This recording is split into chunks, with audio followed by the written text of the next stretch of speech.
Bonjour, alors moi c'est Thibaut Rifflard et je suis actuellement en M2 SIE, Stratégie Intelligence Économique à l'EGE. Alors ça fait quelques années que je voulais le faire et c'était un défi qui me semblait vraiment intéressant déjà parce que j'aime bien voyager en premier lieu et puis tout ce qui est mécanique, question de projet, etc. c'est quelque chose qui m'anime particulièrement. Et donc cette année on en a parlé un peu par hasard avec un ami et on s'est dit bah go le faire. Alors il y a eu de très nombreuses étapes avant le départ. Déjà, il faut savoir qu'on s'y est pris un peu tardivement par rapport à d'autres équipages, donc ça a été vraiment le rush. On a eu déjà toute la phase de préparation, un peu cadrage, de savoir quand on allait partir, est-ce qu'on était disponible, de trouver la voiture, faire la préparation de la voiture, mécanique, etc.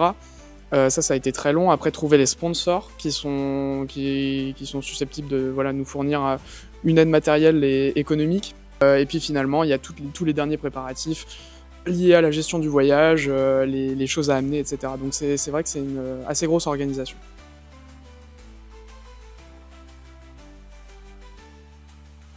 J'ai développé des compétences en gestion de projet, en management, parce qu'on est deux et il faut savoir se coordonner dans les démarches, puis en communication.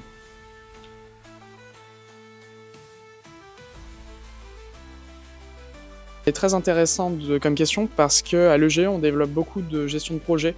On a énormément de projets à l'année qui viennent se greffer dans les cours. Et ça demande de travailler en équipe, ça demande de travailler sur du long terme et ça demande de faire un suivi, une gestion globalement méthodique et rigoureuse de toutes les étapes qu'on peut avoir. Et alors, c'est complètement dans l'esprit du 4L Trophy. Quand vous préparez un tel événement, vous êtes obligé d'avoir toutes ces démarches-là pour finalement mener à bien votre projet. Tout à fait. Alors, notamment pour toute la partie prospection des sponsors, il y avait toute une démarche de déjà cibler des sponsors qui pouvaient être pertinents. Mais après, également, il y a tout le travail de cibler la bonne personne au sein de l'entreprise. Il y a de la prospection sur LinkedIn, il y a de la prospection sur le site internet pour cibler les bonnes adresses email. Il y a tout un travail d'OSINT aussi qu'on peut retrouver pour être plus efficace. Notamment, là encore, je vais revenir au temps. On était pressé par le temps et je trouve que grâce aux techniques que j'ai pu apprendre à l'EGE, j'ai pu être beaucoup plus efficace dans tout ce qui est la gestion du projet et ça m'a vraiment beaucoup servi pour le coup. En tout cas, j'ai vraiment très hâte de représenter l'école de guerre économique et tous mes autres sponsors au cours de cette aventure.